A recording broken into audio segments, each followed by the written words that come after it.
Hello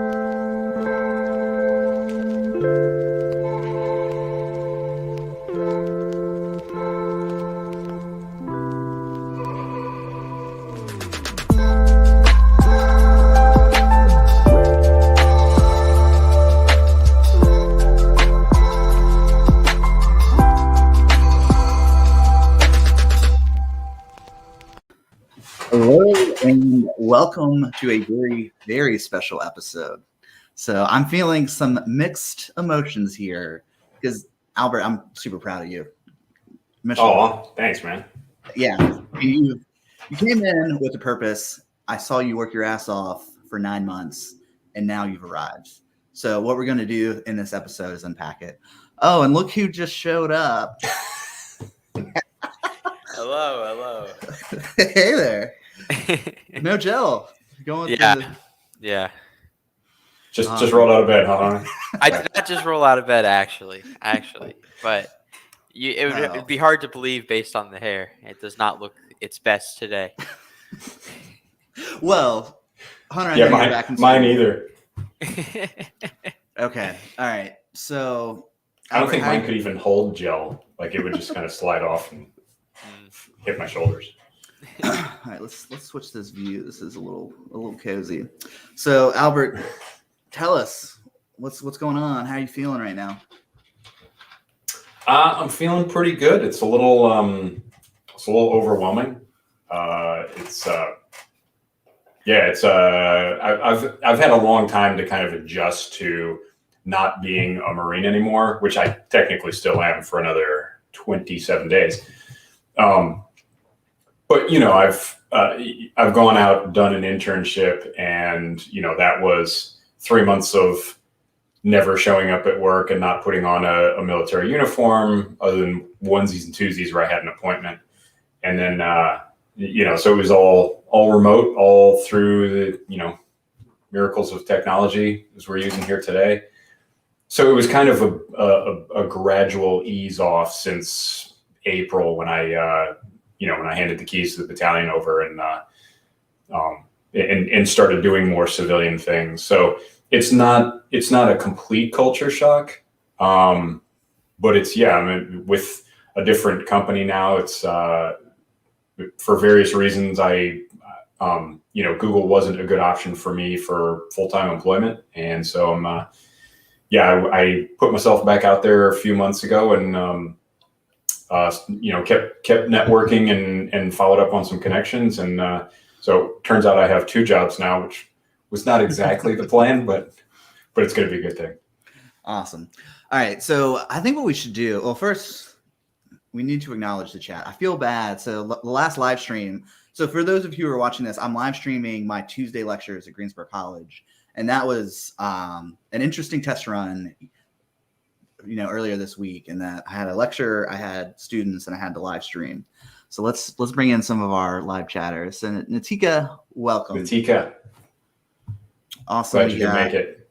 We got Stoney. Stoney, you've become a regular now. You're on like every one of our live streams. Actually, no, who's not here is Matt Bratton. Also, Robert Robinson. Welcome. Okay. Glad to see Rob made it. Yeah. So, Al, I want you to take me all the way back to the beginning. How did you even find out about the analytics space or industry? Like, what was the initial kind of nudge to go in this direction? So, it's always been my interest. Way back to, my first abortive attempt at college was at Ohio University, coming straight out of high school.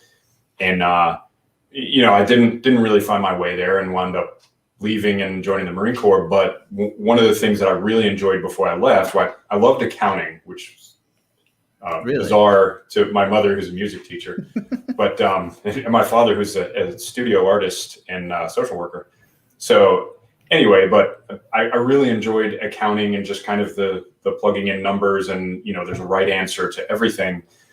And but I really loved a class called Product and Operations Management, and that sort of stuck with me. It wasn't anything you could major in at the time, but it was something that I always remembered. It's like, this is a lot of fun. And it was like back in the napkin stuff back then. I don't know if you could even do like solver functions in Excel. I was just drawing little grids on my notebook paper and kind of, writing in some solutions to like a supply chain problem and then erasing them and just sort of doing optimizing functions in my head. And I just remember everyone else in the class hated it and I loved it. And I just looked like a freak and a nerd by comparison. So that always kind of stuck with me. I got into some analytical roles in the Marine Corps. Wound up when I actually went and finished my degree, it was in economics. So I really liked the analytical stuff, the game theory and the the algebra and calculus functions that we used to use in the economic classes. I'm sure you remember. And then and then when it became an opportunity to get a master's degree, there was an analytics option, and I went straight for it. And at the time, I was looking at it for, it was designed for military applications, and that's what I fully intended to stay in the Marine Corps and just be an analyst for the Marine Corps. It eventually worked out that it came down to North Carolina for this set of orders, finished my degree, and down here, my kids are all in high school. I wanted to kind of keep them stable for a bit, and it just came up that in order to stay here, I was going to have to deploy probably multiple times. I was going to have to be eligible for promotion and command boards that were going to put me in roles that could move me and my family again. And it was just, and the other thing is I'm in my 40s. And at some point you just say, well, if I'm going to embark on a second career that isn't completely dependent on the military, going to be a K Street lobbyist or something like that, I need to start now because, age discrimination is a real thing and people don't want to be hiring entry-level candidates that are in their 50s. And it's just. Yeah, I think it's especially pronounced in the tech space, right? Yep. So yeah, it absolutely is. And even in this day and age where people don't, my grandfather worked for 50 years for one company. And it started out unskilled labor, like delivering newspapers. And eventually he was, when he retired, he was like the plant manager for the printing factory of all the newspapers and magazines.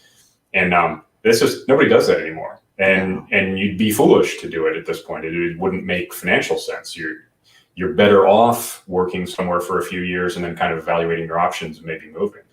So, but even with that, the companies know they're probably not hiring someone for 20 or 30 years. Probably, 5 or 10's most likely the best they can hope for.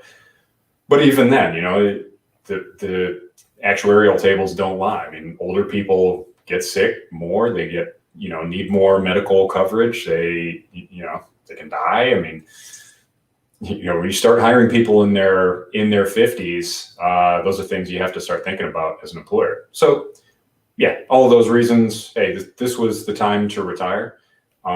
Kept my family stable, and and now I'm out with a pretty good job, 2 pretty good jobs. So Robert's chiming in here. Story of my life, entry level at 50.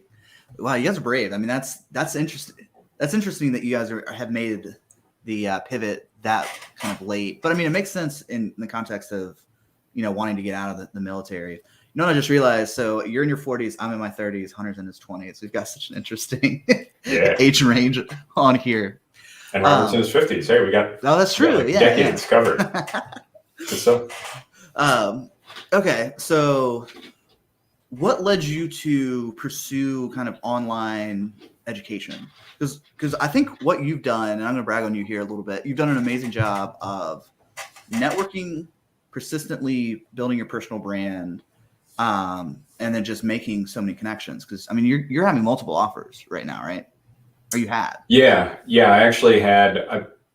I would say I had 2 firm offers that I turned down, and then some other kind of softer overtures that I didn't pursue. But that's amazing. Yeah, it was. What's that? I said that's amazing. Yeah. Because I was pretty happy.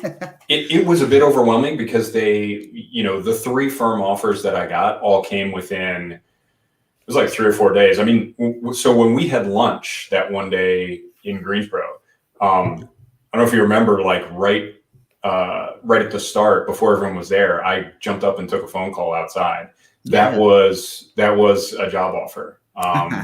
And it was funny because I wound up having 3 companies kind of competing, and I wouldn't call it a bidding war, but it was, I just told them, hey, I've got this offer for this dollar amount. And then the next day they would call back and say, we'll match that, or we'll top that with a signing bonus. And so that was the call. It was very, I hate using the word surreal because people use that inaccurately, but it was, it was a bit unsettling. It was, I had just gotten a big offer from another company that wasn't as big a company or as good an opportunity job wise, but they kind of blown me away with the dollar figure. And then, another company came back, and that was the call I took at lunch, saying, hey, we'll top that and add a signing bonus. I'm like, signing bonus? I feel like I'm a first round draft pick or something, but it wasn't that much money, but that was really cool. And that was, I would say, probably the only time in my life I'm going to experience that, to that magnitude. Or you're absolutely wrong. I think that it's only going to get more intense from here on out. Like, you remember when we had, but that's the only time I'm going to be like an absolute free agent. Like, I'm completely untethered. I have a specific date at which, I'm leaving the Marine Corps. I'm sure I'll get offers going forward, but it's, I've got a job. Yeah. Okay. I see what you're saying, like having multiple offers, but like what I've envisioned for you, especially if you stay consistent on LinkedIn, and it sounds like you're already doing that because your part-time job is a TA position. So I think you're going to be involved kind of out there on the social media world. You're going to have inbound opportunities come your way. Because this is what is so mind-blowing to me, is that even at an entry level, hiring managers and recruiters are reaching out to people. Because Hunter, you've had companies pursue you, right? I actually just had an area manager from Amazon reach out to me the other day. Nice. And I was like, to a certain extent, it's just finding me on LinkedIn one way or another. But at the same time, it's kind of interesting to see how even just a little bit of effort from somebody my age, like it kind of reflects in the availability they have in terms of jobs. I know a lot of friends of mine who are like, man, I've just been searching and searching and searching. I don't have any opportunities at all. Like, I think to a certain point, specifically for my age demographic, I think there's a little bit of a feeling of, why aren't they doing more? And I think just showing a little bit of effort, even just coming on this podcast every Friday, I think is just a little bit of effort. Yeah, just a little bit of effort. We could use a little bit more effort, though. I'm just kidding. But the point is, it's funny. But I think the point is that, and this is something that I've given a couple talks on. I'm doing another one this weekend. It doesn't take a lot to establish brand, right? And it doesn't take a lot to make a productive network. I think people are kind of lost as to how to do it. And so they kind of get caught up in dumb stuff like, they start chasing influencers and, I need a connection with this person with, 50,000 followers, or they start going open networker and just go to homepage and go connect, and, just have meaningless connections so as to have a big number. But I think, to do it right, or even to do it wrong, it doesn't take a ton of effort. And Hunter, I hear people all the time, they come to me or they just kind of moan, into the stratosphere about, I'm qualified. Why can't I find work? And first thing I do is click on their profile, and it's like, all right, there's 5 things that I look for, and most of the people that say I can't find work might have one of them. And so it's like, do you have a complete profile? Nope. Like, their banner picture is like gray. It's like the default, yeah. And you're just giving up real estate. How long does it take to download and a banner picture and upload it to your profile? 2 minutes? It took me about 2 minutes. Yeah. Yeah, you can literally Google like, data analytics, LinkedIn banner picture, and 100 options will come up, and they're all good. And so, just simple stuff like that. That's a 2-minute effort to write your own summary section. I mean, to do a passable job might take you half an hour. To do a great job, a couple hours if you revise it and have somebody else edit it for you. But I mean, that's huge. That's what the search engines look for. And then, all of that stuff, from that down to just networking with the right people. Go look for hiring managers. Go look for people that currently hold the job that you want, or are like one level above the job that you want. If you want to be an entry-level data scientist, go to your target company. You want to work at Red Hat. We're in North Carolina. Red Hat, huge, like great company to work for. You go search Red Hat on LinkedIn and look for who's a lead data scientist there. And especially look for people that engage on LinkedIn that, they're likely to respond to you. Go network with that person. Make it personal. And, so really it's the profile, the network, creating content, which is huge. I mean, just people just get on LinkedIn and they're silent. That's the wrong answer. It's not hard. Was it you that was saying LinkedIn is a content poor social media site? Yep. So yeah, something like I don't have all the stats, but it's something like 95% of active LinkedIn users. So like people that actually get on LinkedIn somewhat regularly, 95% of them don't produce any content. Or if they do, it's like, just easy button, share somebody else's content, which, is nothing. You got to create it. But yeah, so it's the polar opposite of basically all the other social media platforms. There aren't many people on Facebook that are just on Facebook to like watch other people. Everybody on Facebook is, showing you pictures of their dinner and their perfect family and all that stuff. Ranting about politics or, social events or, the same thing. Twitter is a freaking morass. I'm not on that. Man. I've quit Twitter pretty much permanently. I'll go on during football games just to hear what people are saying about the Browns and the Buckeyes. But that's it. So what's funny is that what you and I were talking about this off air of like we've pivoted this podcast like 2 or 3 times since we have kind of partnered on this, and like what we're doing now with the live streaming lecture is we're giving you like something to learn for free. And then on Thursday with my class, we're doing this #GC Analytics.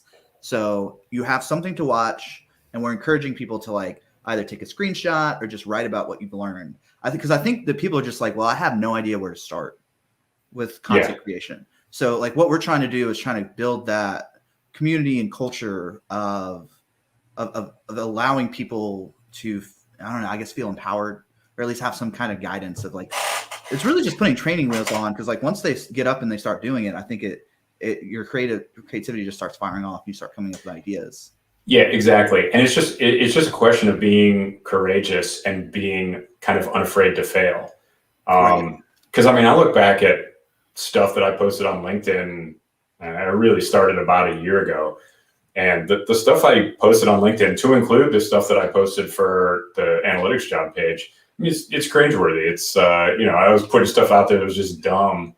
And I mean, not all of it. There was some good stuff there, but it was just, the discovery learning was massive. And you just gotta fail fast and, get out there, put some stuff out there. The only thing you can't recover from is saying something like patently offensive. But I mean, LinkedIn's not the place for that anyway. If you steer clear of kind of third rail subjects and keep it professional and or personal on unacceptable subjects. If you're talking about your hobbies, like I post pictures of, my wife and I are training for a big hike on Veterans Day. I occasionally post pictures of us, out there sweaty, backpacks on and all that sort of stuff. That's great. People love that. And it humanizes you. You're not a slave to the grind. You're not just a worker bee. You're a real person too. And that informs your professionalism and your employability. What's interesting though is like when you took over the LinkedIn page, you doubled it in the first month. So you Yep. even like being cringeworthy and like failing quote on quotations, you're still having major traction. So I mean that is a signal in that LinkedIn is so hungry for content. Yeah, absolutely. And it's just Yeah. producing, like if you produce daily content, hey, Shruti's here. If you produce daily content, either as a person or as an organizational page, which was an experiment for me, because when you asked me to take it over, I was like, well, I'm just going to do the same thing that worked for me personally. And what worked for me personally was just put something out every day and try to make it something that, requires some effort. It's not a share. It's not a, you can do funny memes every once in a while, but you shouldn't be like memeing it up every day and have that be all you put out. Otherwise people will tune you out pretty quickly, unless they're like, that's actually what seriously people funny say memes. about me. They say that I meme it up every day. So I take a little bit of offense to that. If it's working for you, I don't know. I don't see it working for people. So, but yeah, like original content, you can kind of poach other people's stuff if you're like screenshotting it and then talking about it, like what it means to you and your interpretation. That counts as original content. But yeah, if you just click the share button and throw a hashtag on it, you're not accomplishing anything. And so that held true for my personal brand. It holds true for the page as well. I couldn't, if we took the page every once in a while, I think we shared a post or two, and it was like a tree falling in the forest. It was just useless. Right. So you got to have an original voice. But the thing is, like, you don't have to be like Pablo Picasso. Like you can be an original voice just like 100,000 other people out there. But if you're the most original in your circle of friends, then it's going to resonate. So Natika was saying that, well, I mean, that's awesome that like, not only are you guys getting offers or well, I mean, Al, you've already got the job. Hunter, you got one more year left of school, right? Yeah. So, I mean, I am very, very confident that you're going to get a killer job upon graduation, but also our fans are too, that are actively participating. So if you guys are watching this, go connect with Natika. She had what, 2 offers from FANG companies. And I mean, that's just huge right there. Sorry, we've been just want to be a software developer. All right. And then also we've got Stoney chiming in here. So he's saying it's important to engage with multiple prospects. I think that's fantastic advice. What do you guys think? As far as jobs? Yeah. So we're going a little bit up in the chat log. But yeah, so we were talking about, I think we were talking about how you had multiple offers and you can essentially leverage them against each other to make more money. And the funny thing was, like, I've never negotiated a salary before. I've never negotiated really a contract for anything. And so most military members are pretty afraid of doing that, because you come out of an organization that has a set salary for everyone. And the only thing you do to change your salary is, other than a couple of specialized certifications you can get, you get promoted. And the qualifications for promotion are known and very clear, and you get promoted, you make the money for that next rank. That's just how it is. And so getting out, especially after a long time in the military, and now having to say, I am worth X dollars to an employer, and not really having much of a frame of reference. You can use Glassdoor and some ways to find out, but not really having a huge frame of reference for what your worth is. And especially because you kind of feel like a unicorn in most places, because what does it add to your worth that you've served 20 years in the military? Anything? You develop a lot of soft skills that are marketable if you do it the right way. But negotiating a salary is a tremendously intimidating thing. And I would say that I didn't negotiate at all. I just, I had 3 companies that wanted me, and I just kept telling them, hey, company A just raised their offer to this dollar figure. Do with that as thou wilt. I never said, hey, I'm taking it in 1 hour if you don't top it. But. Wait, did you say it in like a 1600 medieval accent? Oh yeah. Oh, cool. As thou wilt. Is that like an edgy negotiation tactic? I haven't heard of that one. Maybe, could be. Well, I always kept thinking back to, I still haven't read the book that Alex Ma recommended, but I really loved his his kind of assistant lacrosse coach, where he just repeated the last word that you said with a rise in With a tone and question? inflection. Yeah, like a question. And so they like got you to keep talking. And then he explained it 5 minutes later. It's like, oh, wow, that was really effective. I didn't even notice he was doing that. But he would just kind of look quizzical and repeat like the last part of the sentence. And you would be like, well, it's like this, and this. And like, yeah, I imagine that would work. So yeah, no, all I did was tell him, hey, I'm still considering my options, which was true. That wasn't a negotiating tactic. It was just, I legitimately couldn't figure out which job I wanted to take. And I just kept telling him, hey, this company's raised their offer to this, and this company's, and the final offer was, it wasn't anything that was like out of my league. And in fact, I had people advising me that said, oh, well, you're worth much more than this. So nobody knows, outside of you. And a lot of it depends on what the company can afford. Because I definitely, I don't think it's a big secret. I talked to Maven about doing something somewhat similar than to, what I was doing for analytics job on a paid basis. There would have been a lot more to it, writing copy and stuff like that. Mm-hmm. And at the end of the day, I told them what my salary ask was, and they said, we can't fit that in our budget. Hey, all good, best of luck to you. So some of it is just, I have no doubt that what I was asking, I could have brought that much value and more to the organization. They just couldn't afford it at that time.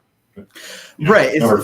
Value is so interesting because you've been hugely valuable to the podcast and everything we're doing, but we're just so early, like we're in an infancy stage of our startup, to where like you can drive a huge amount of traffic to our Learn.Silvertone platform, but we just don't have the mechanism to monetize yet.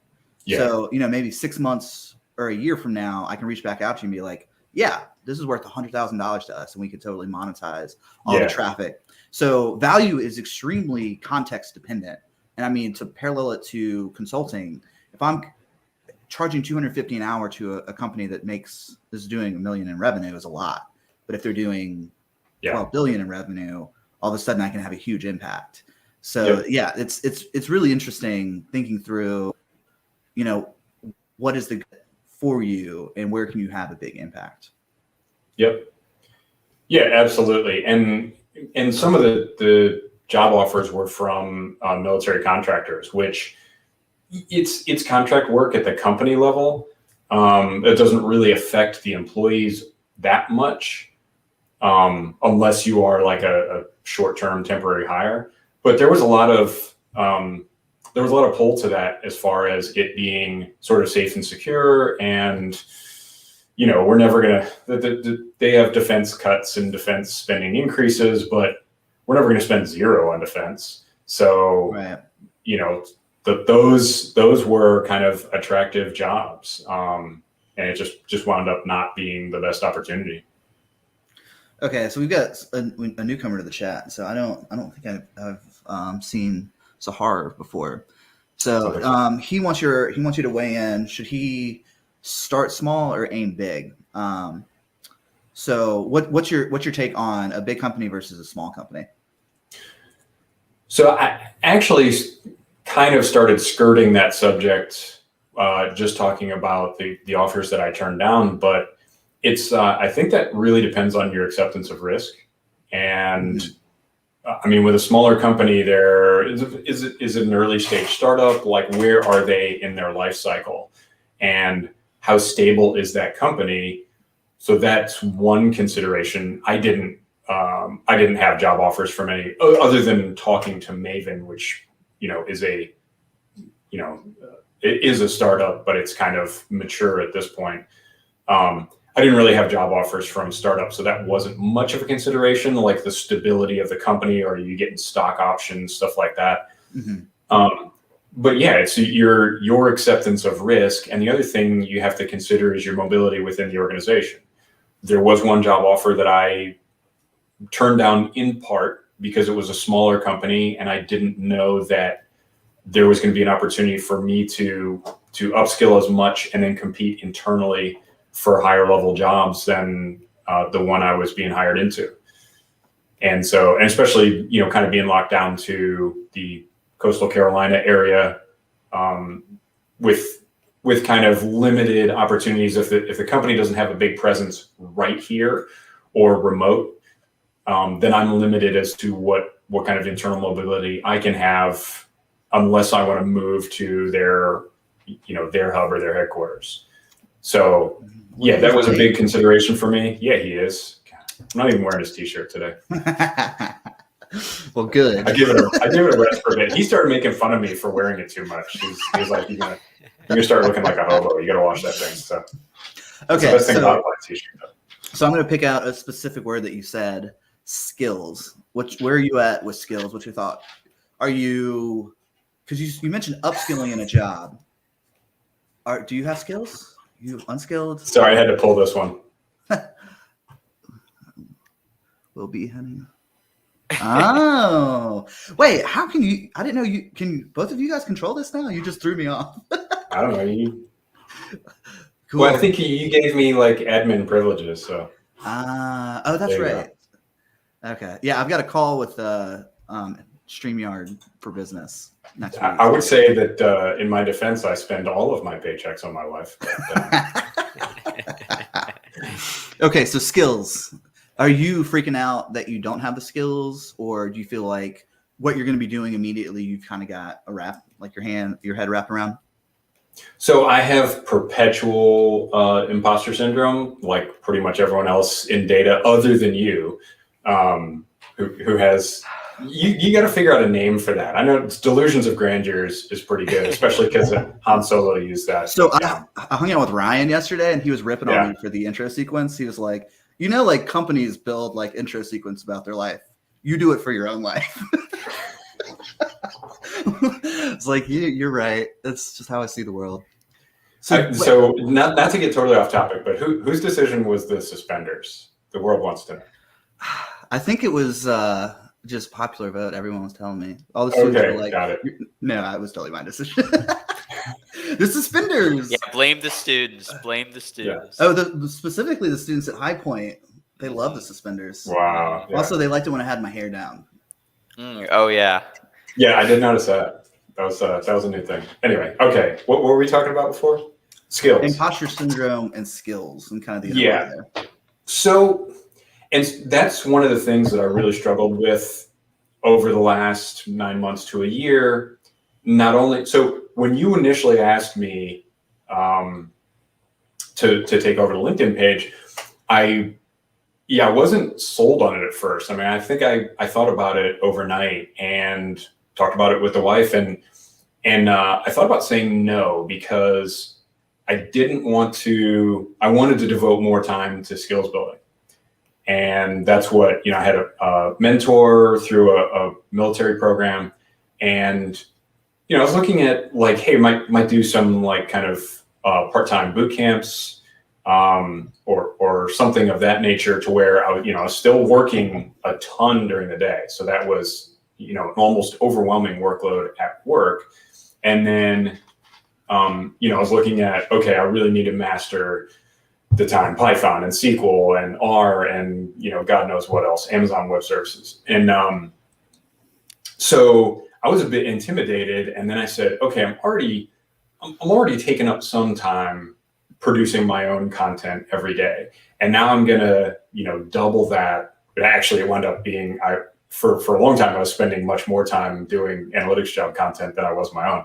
But it's just everything kind of snowballed, and it was just like, well, if we did this thing on the events, then that would get more people into the live chats, and if we did this thing, if we did that thing, and everything was like kind of more and more and more time.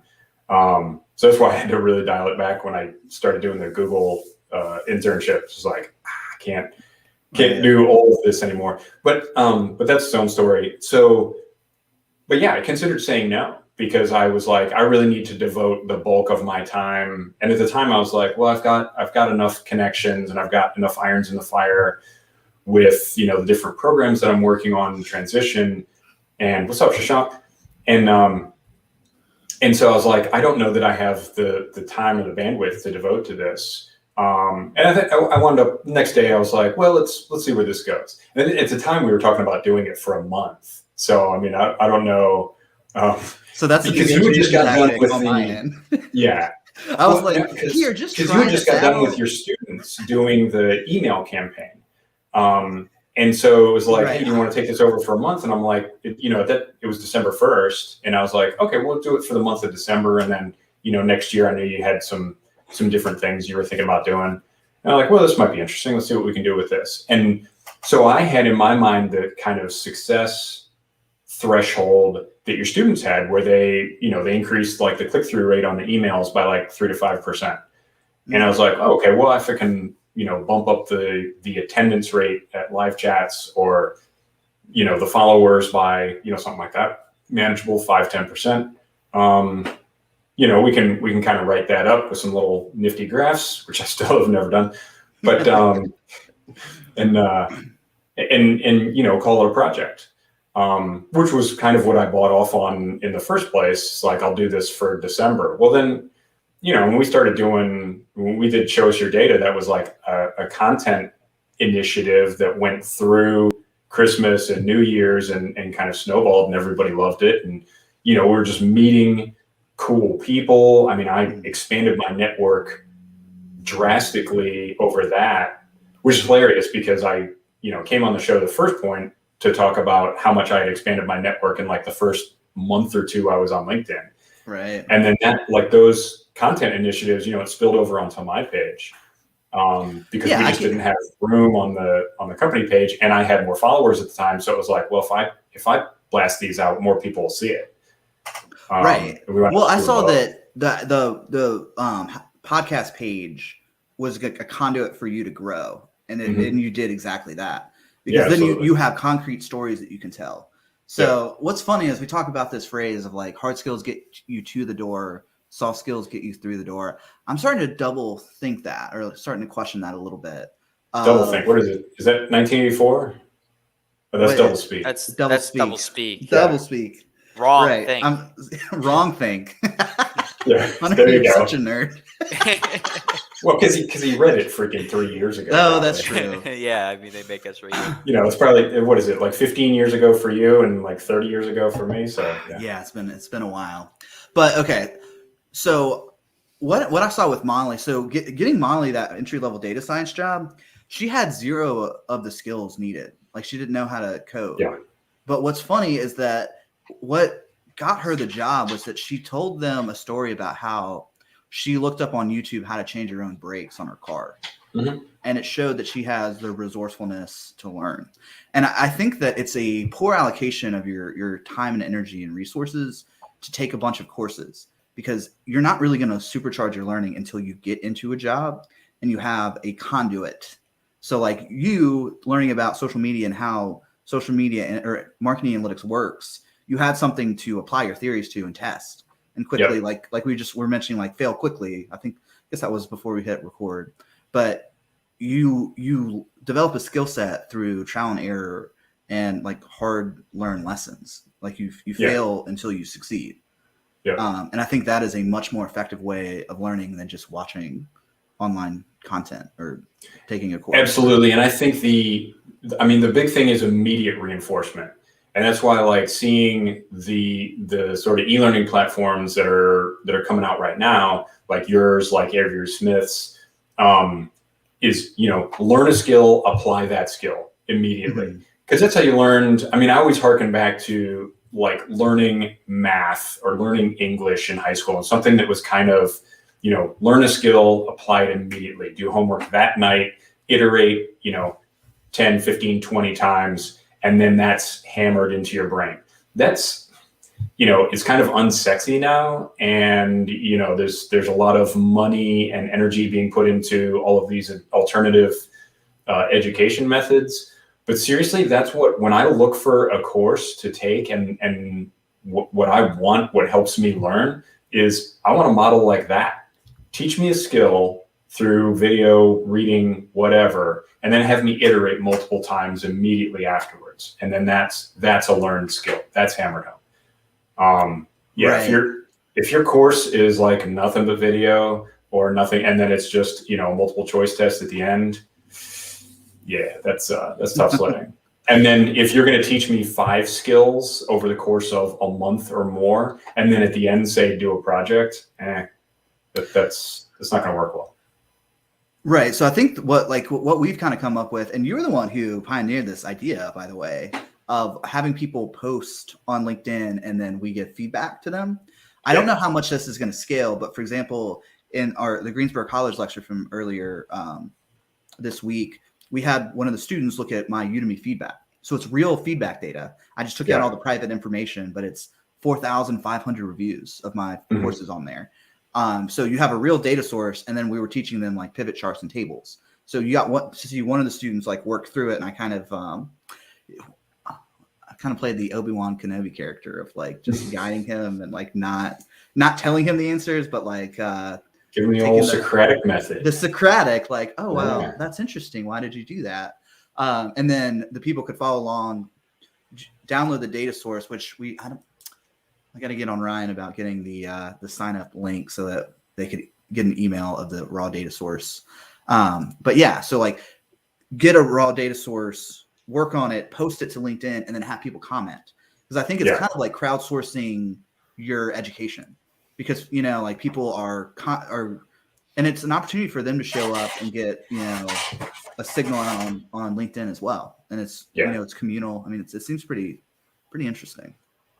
Yeah, absolutely. And I think we talked about this at the time. Anything that gets them to you know, lean out over their skis and get content out there, and just get over that initial fear that, you know, I'm gonna sound stupid, or I'm gonna have a typo out there, or, you know, people are gonna make fun of me. It's, you know, literally the worst thing that can happen with your content on LinkedIn, again, unless you say something like patently offensive, is nobody hears it. And that you can figure that out and rectify it pretty darn quickly. But yeah, that's the worst case scenario. It's like you put some effort into a piece of content and it gets no engagement. Oh shucks, you can fix it tomorrow. Hell, you can cut and paste the same post.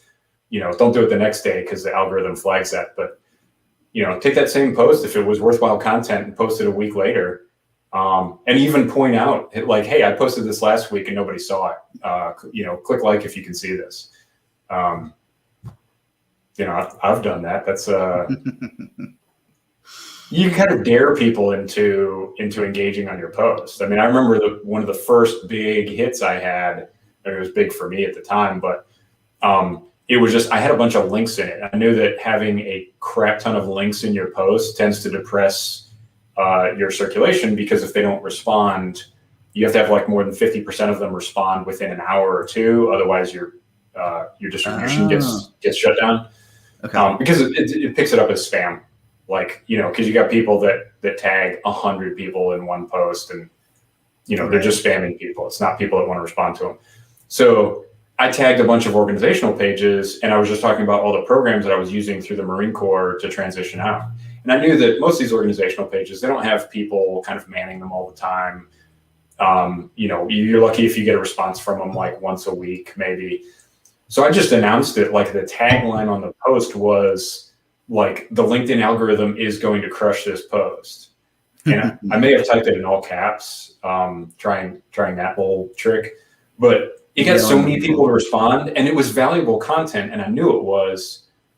But, you know, I was like, well, I really want to tag all these assets so that other service members will see this post and then be able to just kind of click through it.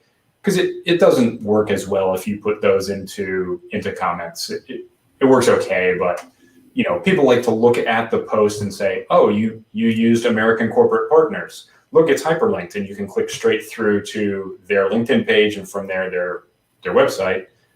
But, you know, American Corporate Partners doesn't have a staffer, a social media manager, you know, on call all the time responding to their hits that they get on LinkedIn. So you put that tag in there, after, you know, a few hours or a day, nobody's responded to it. The algorithm kind of marks your post as spam unless it's getting like crazy engagement in the comments. Well, because of how I sort of teased it out and, you know, and sort of dared people to engage on it, they did. And so the post did really well. Michael, welcome. So Michael is saying, Albert, why don't you make a class about LinkedIn and sharing your work? You have so much insight. You could use examples. Yeah, I mean, feel free to use the examples from the podcast page. Yeah, absolutely. So I have, it's not in any formal thing where like, you know, I've pitched it to LinkedIn Learning or anything like that. But yeah, I mean, I've evolved kind of some of the ideas that, like in my first appearance on the show, just me sitting there going, hey, here's the things I'm doing to get more connections. And then 2-3 months later, came on and, you know, taught the class to your students. And I had a PowerPoint that I put together. Well, I've since taken that PowerPoint, I beefed it up, put it on steroids for a talk to an organization called ISACA, which is a worldwide business something organization. But it was the chapter in Oman that invited me to talk to them. So wow. I made that class into a much more kind of in-depth class that I gave to them, then actually adapted it for a video series for a website called TechVed, which should be coming out later this month. And this is news. I haven't heard of this. That's yeah. awesome. So I did it like a couple of weeks ago and had sent the videos to them and hadn't really heard from them. They do like all the editing and they add graphics and stuff like that, which is great because I know jack about that stuff. But you know, I just recorded the videos with the content and it's like 5-10-minute videos. And now what I adapted for those videos is now kind of the backbone of the class that I deliver. And then there's, I've got it's called Preyas. I think I'm pronouncing that right. Which is a tech expo headed by an Indian YouTuber named Gaurav Sharma, which God knows if I'm pronouncing that right. But anyway, I've never talked to the man, so I haven't had the chance to ask him if I'm saying his name properly. But anyway, yeah, we were talking about that earlier. That's this weekend. Of course, it's IST time, so it's over their weekend. It's from 10 a.m. to 2 p.m. Saturday and Sunday, which of course Eastern Standard Time is midnight to 4 in the morning. So they told me to pick the time slot that works for me. So I'm going 3:30 on Sunday morning. If you all want to tune in live, yeah, good time. All right, but okay. anyways, I had to trim it down to 30 minutes. So that class does exist, Michael, in many drafts and forms now.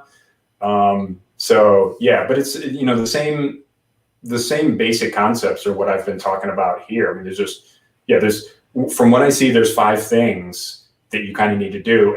And some of those things I actually learned from you, John David, from Michael. It's a lot of stuff that I've cobbled together, you know, is from personal experience as well. Wait, what are the 5 things? So it's PNC, PB. And the memory device says, yes. Technically that's an initialism, but anyway. Yeah. Did you get that, Hunter? Yeah, I got it. You savvy on initialism and acronym? Okay, good. That's kind of a litmus test for me. So anyway, it is a complete profile, targeted networking, content creation, portfolio. Thank you, Michael Glarnick, for teaching me that, and a strategic brand that ties it all together. And so really it's, if you go back to, what was it, January, when I came to talk to your students, that was kind of the genesis for that there. And that's where I kind of put some of those concepts together that, you know, all of these things are iterative. It's not step 1, then step 2, then step 3. You should kind of go in that order. So, you know, before you start anything else, you should complete your LinkedIn profile and probably have a resume too, but that's not 100% necessary. But fixing your LinkedIn profile or updating or upgrading it never stops. So, I mean, I give 10 points on the LinkedIn profile that, you know, if you get these 10 things, you've got enough to then go and network professionally, and people can come to your LinkedIn profile and they're not going to go, you know, why hasn't he finished this? And it's, you know, stuff that I talked to Ben Knuff about and Shay and all of those guys last year. And So yeah, it was something I've kind of refined over time.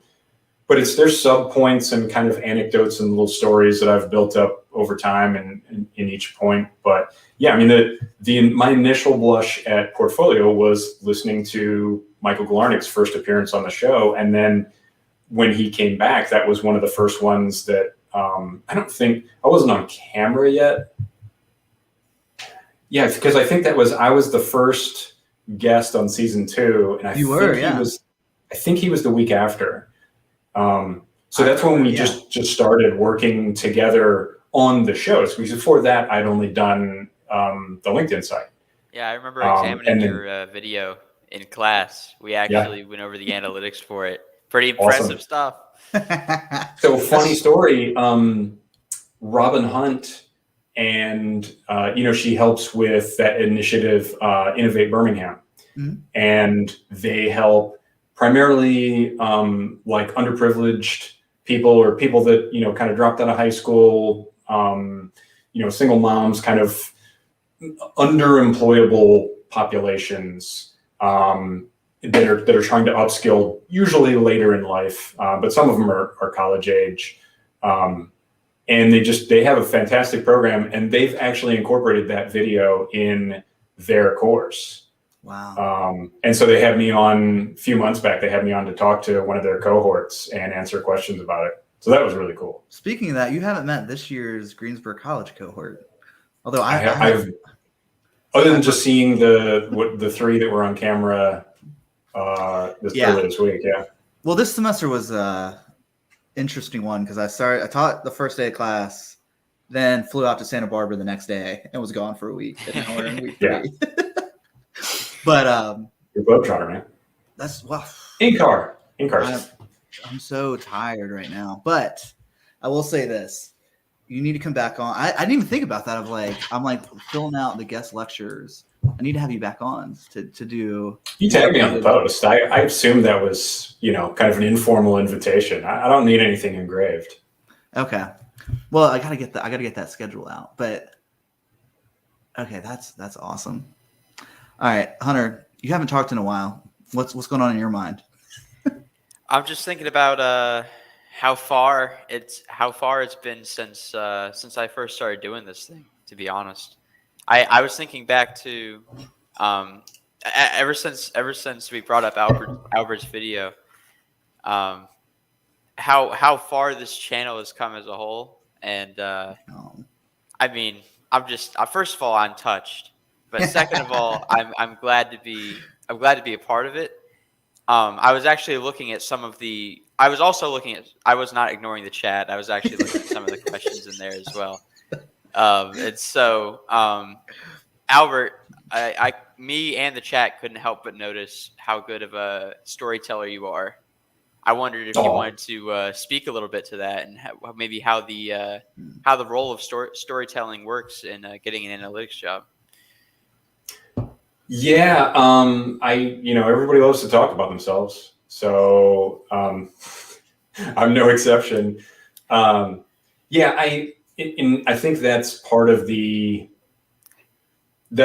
not to take it completely off of what you asked, but I mean, as far as networking and getting people to engage and getting people, you have to be humble in how you approach people, and you ask them for their stories, no matter what. And so kind of ignore power dynamics in the relationship, or who's the bigger social media cool guy. If you ask people about themselves, they're flattered. It's just a thing. And so, yeah, I think the Dale Carnegie expression that I always found corny until I started noticing and applying it in networking, which is, to be interesting, first be interested, or, there's a million different variations of it. God knows what he originally said. I haven't read the book, but yeah, it's just a thing. Like, if you want to connect with somebody, just ask them for their story. And you can inject your observations as well.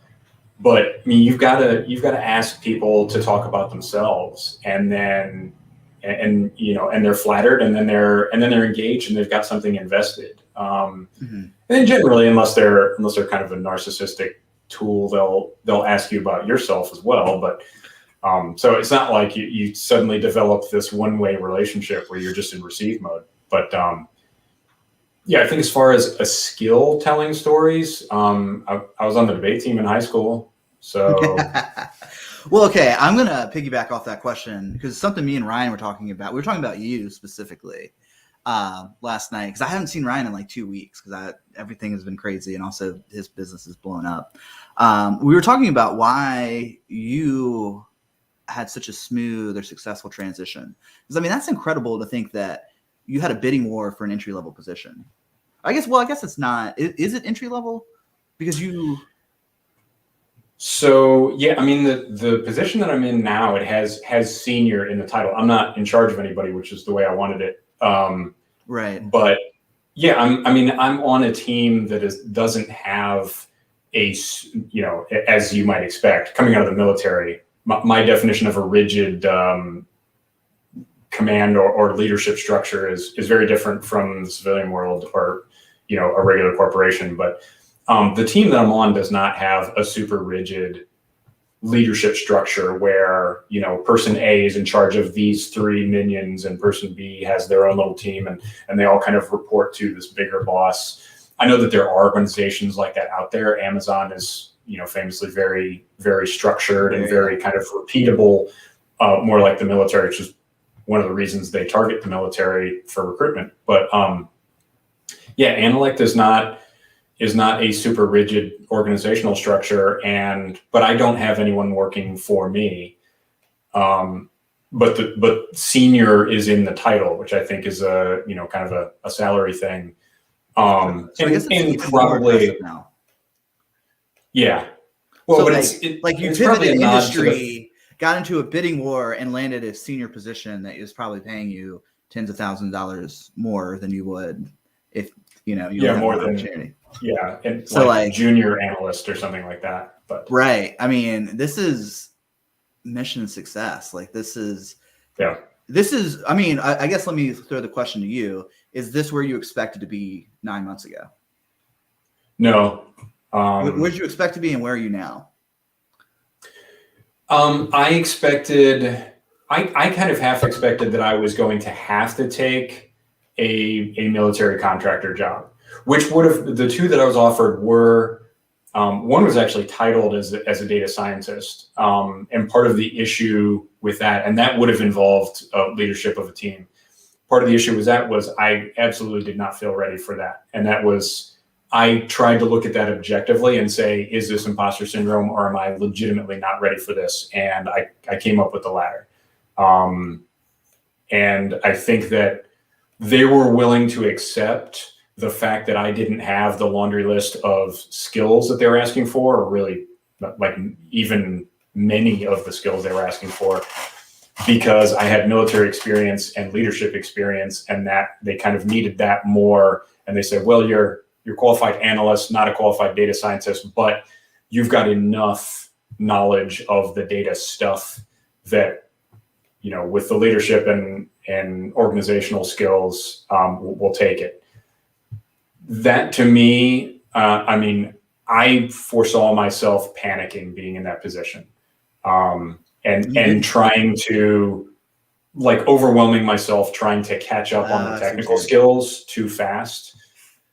Yeah. And then having a full-time job with the leadership and organization and getting the projects where they needed to be, but also having like a full-time night job, trying to upskill frantically. And it just wasn't what I wanted for myself in this first job. And so the other 2 jobs, I felt like I had more of an opportunity to learn at a more reasonable pace. And upskill into a potential data science position down the road, if that's what I choose. Do you have a hard stop at 1? No, not anymore. Okay, all right. So Sony has a really thoughtful question that I want to bring in. Awesome. What opportunities do you have for learning and growth, and will you seek mentorship externally and internally within the organization? I love this question because now we're getting into, all right, your foot's in the door. Now where do you go? How do you navigate? Yeah. So awesome question. And it's almost as if I totally did not do this, but it's almost as if I queued Stoney up with this question because I'll be honest with you, that was the number one reason that I chose the job with Analect. I think I mentioned this in the post the other day. This is a place where I can, I can learn and grow. Mm-hmm. And so they have, as far as learning platforms, I've written them all down on a giant Post-it note on the wall, and it's almost full, both external to the organization and internal. There's just so many. They use so many platforms, and they have so many paid learning applications. It's like I could barely scratch the surface of all of the classes and training opportunities that I have for, Salesforce, Power BI, Tableau, Alteryx. And those are just the ones that I've found out about, like in the first 48 hours that, that one of my bosses is like, hey, look into this and start working on these classes and this certification. And, and there's no like great pressure. It's not like I need this done in a month, but it's, eventually you're going to have projects where you're working in Alteryx. We've got you an Alteryx license, which is like astronomically expensive, as I understand. And they're like, and we have these training platforms for you. Just go ahead and start in on them. As far as mentorship, I have just a stack of mentors external to the organization already that are, they're friends. John, you're one of them. And Michael's another one for sure. I've leaned on him for advice. Matt, absolutely. Tom Ives, I called him up, like midweek. I think while I was still in Greensboro, I had a Zoom call with Tom Ives and just said, hey, you're the smartest guy I know with this stuff. And I feel like I was getting some advice from other people that was not necessarily self-serving, but it was kind of, they knew a certain angle of it, but they didn't know like the data industry. Right. And so they were like, no, you need to take this other job because, or you need to, they were saying, oh no, explore this, other opportunity that I didn't have a job offer with that I wasn't, was interested in pursuing. But at the time it's like, I'm getting close to separation day. I've got 3 good job offers on the table, honestly, all of which were for more money than I originally asked for. And so I really took stock and just said, I have 3 job offers for 3 jobs that in every way exceed the expectations that I had going into the job search. So there's no wrong answer. There's just, all there is FOMO, really. It's just, if I turn down the titled data science position, will I regret that? If I accept that one and it is an overwhelming job, will I regret not taking somewhere where I could learn at a more reasonable pace? And so really that was it. It was like this one thing in each job that I had a question about, am I going to regret that? So it was like the least worst. No, that's not right. But it was just weighing like, what is the risk of each one? Because the upside on each one was more or less identical. Other than, like I said, the smaller company, there was a risk of kind of a growth cap, which I didn't want. So yeah, and I mean, I can speak firsthand to the like mental turmoil and suffering of being thrust into a situation and having to sink or swim.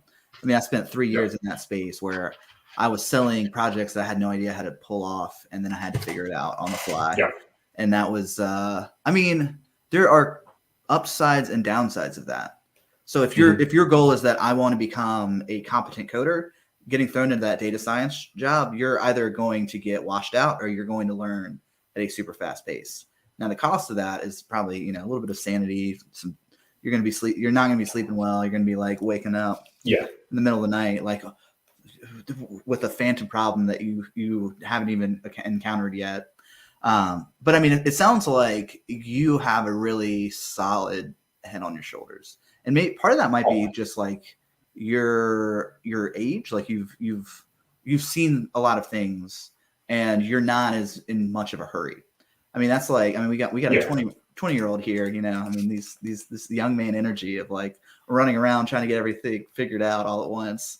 I mean, it could be. I mean, do you think would you agree to that? Yeah, absolutely. And it's so over 23 years, I've coughed up so much time with my family. Also, and I'm not just calling him old. Yeah, I'm saying he's seasoned, experienced. Seasoned, yeah. That's not a nice way of calling me old or anything, dude. So and not to kind of bring the vibe down, but just this past week or two, we've had with the situation in Afghanistan. I spent the entire year of 2014 in Afghanistan, and that was my kids were all little at the time. My wife had a job, and the family just went through like kind of panic for a solid year, and we were there, and we're questioning what we had to do there in 2014. That's 7 years ago now. So a lot of emotions about that, and that really put a lot of things in perspective. Obviously, that was post decision, but that was, I mean, what you're talking about with having a job where you're kind of panicked all the time, you don't feel ready to do it. One of my, I won't name the person, but one of my, mentor friends in data science and data analytics said, take the job that scares you the most. Well, the one that scared me the most was the data science gig, but it was, it wasn't for a good reason. It wasn't like, oh, I'm really going to learn quickly in this. Oh, I might fail. I mean, I'm not going to fail, but that's part of the problem is that, I'll work myself to death in order to not fail.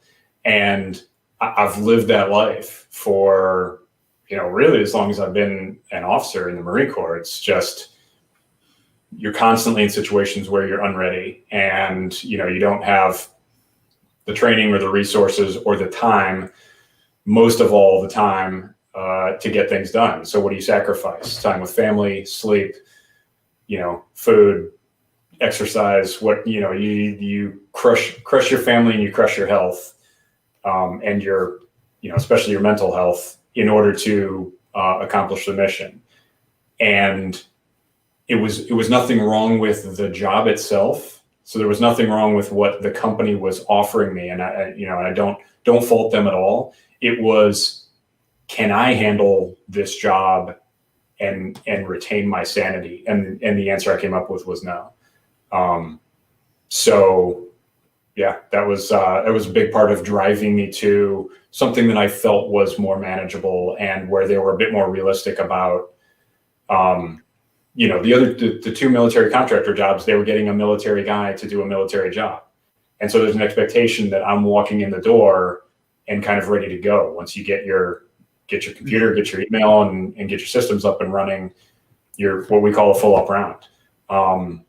And there was little to no expectation of that going to Analect because they're like, they know I'm coming into a whole new world. And so they also want some of the soft skills, probably all of the soft skills that I bring to the table. But, they're very realistic about, hey, that the tech skills are, the potential is there, the foundation is there, but I can't walk in and run Alteryx. I can't walk in and, start putting together Datorama dashboards to the quality that they need. I've got a steep learning curve there, and they respect it. So I've got thoughts here. I think that the rare skill set that you possess. So I told Ryan at the time I wouldn't tell you this. But now he's like, things have shifted because Ryan Forrest was going to hire you for Fungi. Yeah. Because he was so impressed that you could talk for an hour off the cuff about the Google Analytics certification. You could just make it up and it was smooth. Only an hour? Oh, I think the ISACA talk in Oman was like 90 minutes, man. Right. But I would say arguably there seems to be this fixation on hard skills. And hard skills are just not that important. I mean, they're important. Let me rephrase. They're important, but they are not rare. What is rare is like leadership, effective communication, understanding the business acumen, and how the hard skills plug into that. So if you're on that track now to where you could become an analytics manager, like Alex the analyst just moved into management, that's 6 figures. That's quite a bit more money than senior analyst. And I don't know. I mean, he's gone corporate. I crap on him every chance I get. Yeah, he needs to change his channel to Alex the analytics manager or the analyst manager. I think I said something nastier. I said he should change it to Alex the corporate stooge. Wow, that's awesome. But yeah, no, I think that I'm glad that you have this perspective that you do, that you're not fixated on the hard skills, and also too, you're not letting it like psych you out, or at least you are putting on a brave face. Maybe that's the military experience. No, it's just, I mean, it's a realization that, you know, I'm keeping in perspective that it's very nice having a pension. I will say that it's not enough, you know, it's not enough that I can go fishing every day and not work. But it is nice to know that, hey, if I get canned tomorrow, I've still got enough to keep the bills paid and the lights on. And while I have kind of a leisurely search for what's next. And so that's reassuring, but there's the realization that, you know, you can't, there are people in the military that kind of tread water. We call them oxygen thieves sometimes, but they're well aware that it takes a monumental effort to get someone out of the Department of Defense unless they do something horrifying or, you know, commit a crime or something like that. Even then it's pretty difficult. So we have tons of Marines, and I know I've seen tons of them in other services that are just kind of there, like collecting a paycheck and being useless. I'm well aware. I was never one of those, I'm proud to say. I'm well aware that that's no longer an option. I mean, you've got to drive that. It's a for-profit business. It needs to stay in business by making a continued profit, and the people that don't drive a profit are expendable. So. I'm going to push back a little bit. Absolutely, there are water treaders in larger organizations. Oh, there are. I'm just saying it's a whole lot easier to get rid of them. Oh, right. But I don't know. See, that's what, like, I had an internship at a $12 billion company, and it was existentially depressing to me that some people, it just seems like they don't do anything all day long, and it like doesn't matter. Shall remain nameless, but it rhymes with Schmolvo. I plead the fifth here, but yeah. You forget I've binge watched like every episode of the show before I came on, so I know all your stories. But yeah, so if you're at a bigger company, because the Department of Defense is like a massive, you know, it's a massive organization. The larger your company is, the easier it is to kind of hide and just look busy. But if you're in a small startup or even a small to medium sized business, you're right. You have to drive value. Or they're gonna fire you because they can't afford it in the way that a large company can. True. Well, that, and I mean, now we're getting way off topic, but the bigger the company is, the more divisions they have that don't need to produce profit. They may help the company in some other way. I mean, somebody, when I was interning at Google, somebody estimated that something like 5% of Google's employees actually drive, you know, like the vast majority of their profit, and that Google has whole divisions that lose money, but it's just advantageous for Google to have them because they need a presence in certain markets in order to kind of be viable. And it may be something that they want to expand later down the road, but that right now they get their butt kicked on that particular product or in that particular industry, and they're fine with it because the advertising and data and search, all of that drives such monumental profit that, you know, they can absorb what would be overwhelming losses for a smaller company in other divisions. You know, it's a really good concrete example of this. I just watched a video on like useless jobs on YouTube. Corporate lawyers. That sounds hilarious. Like corporate lawyers. So like if you have an in-house lawyer team, you're not going to get sued, which means that the lawyers don't have a lot of work to do. But them just being a part of the organization wards off, unnecessary lawsuits. So yeah, I mean, you're right. We're going way down. Yeah, mutually assured destruction. It's like having a stockpile of nuclear weapons. You have them so you don't have to use them. But it sounds like the position that you're in, there's some pressure. There's some pressure to perform, and it sounds like you want that. Because it's you stress, not distress. Yes. Perfect. Awesome. All right. Well, we've been rattling on for an hour and 15 minutes. Do you have any closing thoughts on what were the keys to your success in this transition? I think just being courageous and not worrying about it, and not leaving things to the last minute. I mean, if you can lean forward and fail fast, just make your mistakes early. Gain your network before you need to leverage your network, and you'll remove the sting of hey, I just met you and this is crazy, but you have a job for me. That just doesn't work. But what does work is you're out there talking and engaging. You're being a good person. Hey, tonight, artists of data science. Got an opportunity through just going on Artists of Data Science and, swallowing my pride and submitting a question and talking to amazing professionals. And then down the road, one of them, who shall remain nameless, but was just like, hey, I got this job prospect for you, just out of the blue. And and I just trace it back to, I went on Artists of Data Science. I watched a couple of times. I screwed up my courage. I sent in a question. Harpreet called on me to answer some questions, which were like super pedestrian, like what's the difference between data science and data analytics? He's like, Al, let's go to you. I'm like, hey, finally a question I can contribute to, I think.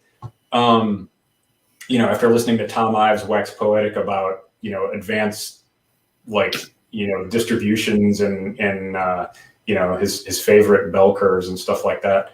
I love Tom Ives. But anyway, so I think it's just, you see so few people in there, and you see so few people putting out any content on LinkedIn, or they put out content once or twice and then they're like, "Ooh, that was scary. I'm never doing that again." And it's just, there's all these free resources for people. And there's all these, and you're kind of free, social media, you're paying by your advertising eyeballs. But anyway, that's a whole nother story. Just take advantage. You can accomplish so much if you just take advantage of the things out there that are free, that just require time and energy and attention. And I think that's the difference between the people that are coming out saying, found a job, got an opportunity, and the people that are, kind of crying out in the desert and saying, I can't find an opportunity, because like 9 times out of 10, those people are qualified. I don't get questions from people saying, how do I get into data analytics? And I look at their profile and say, well, you don't have a college degree. Go study. Like, that doesn't happen. If you don't have a college degree, you're not qualified. If you don't have the kind of fundamental stack of technical skills, like some math knowledge, some stats knowledge, if you don't at least have the baseline ingredients, you're not sitting there saying, hey, I really want to get into data analytics. How do I do that? Well, you should start studying. Those people aren't out there. The people that ask are qualified. But the things that they're lacking are the things that I talk about. Get out there, network and engage, be mindful of your brand, and just kind of get over your initial fears and start putting yourself out there. And once people know you as, a good person and someone that's interested, they're going to extend you opportunities. You've been a part of platforming, not just me, but, multiple people, half of them are in this chat. And it's just, what's the common denominator? They're not all 20+ year Marine veterans. Some of them don't have a master's degree. They don't have these wall of qualifications to get in the door at how to get an analytics job. you extended me an opportunity because I expressed interest and I started talking to you, and I was doing something kind of, unique and interesting. Mm-hmm. Other people have approached you and approached me and come in and got an opportunity from this channel and the only common denominator is their interest and their energy. Wait, can I break down just why I think, because I it just kind of clicked in my head. Sure. Why I think that you have had so much success in such a limited amount of time. Why? Is that, so I get emails all the time and people say, hey, I want your help. Here's my CV or here's my resume. What you said was fundamentally different. You said, hey, you did an amazing job with this podcast. I've already learned so much. I'm going to go watch every single episode. Yeah. I feel invested in the success of this podcast. Let me know how I can help you. Yeah. Which is a fundamentally different message. It's like I want to help. You've already helped me. I want to thank you. I want to show gratitude. Let me get back to you. And that, as opposed to, oh, here, do this for me. I don't think people realize how that comes off, especially to someone who has so many inbound messages every single day. Yeah. And I think that just goes back to what we talked about earlier, that, if you approach people with humility, mm-hmm. Because it's kind of a fundamentally selfish act to come to somebody, especially if it's in that first message, but even right after you connect and say, hey, how do I get into data science? Well, stop. Now you're demanding my time. Right. And now I've got to sit here and think, and I don't anymore. I usually just say, hey, binge watch this YouTube channel. Right. Start there. But that's a demand. That's a fundamentally selfish act. You're not starting a relationship with someone as, tell me about yourself or what are you doing or something that is engaging them and showing interest in them. You're saying, hey, you need to take interest in me. Tell me how to shape my career, or, should I study R or Python or, whatever. But it's, take time to devote to me instead of I would like to take time to devote to you. And so that's why I say, if you approach everything with humility, regardless of what position you're in within that relationship, then you just get kind of the good dude, good gal factor, and people want to help you. I think that just goes a long way, and that really was part of the common thread in all of my opportunities. Was just, I didn't hit people up with the Matt Bratton yo give me a job. It was another mentor of mine said, if you ask for a job, you're going to get advice. If you ask for advice, you just might get a job. I took that to heart, and I always ask for advice. You're also not desperate. I feel like a lot of these people are like, it seems like they're 3 days from being homeless. They're like, I need your help and I need it now. Yeah. Which is kind of repellent energy, because it's very, and I don't mean to be mean. This is supposed to be constructive criticism. If you are listening to this and you find yourself falling in this bucket, it's kind of too late. It's like you've already messed up, and now you're pushing the burden of solving your problem onto me. To where what you've done, Albert, is you are proactively solving your problem in a way that benefits the people around you.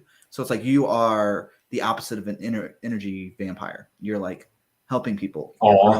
Yeah. Like well, I mean, you're just like, and it's funny because me and Ryan were talking about like how charismatic you are. Like, it's just, there's some people, and God bless them, they are tough to interact with.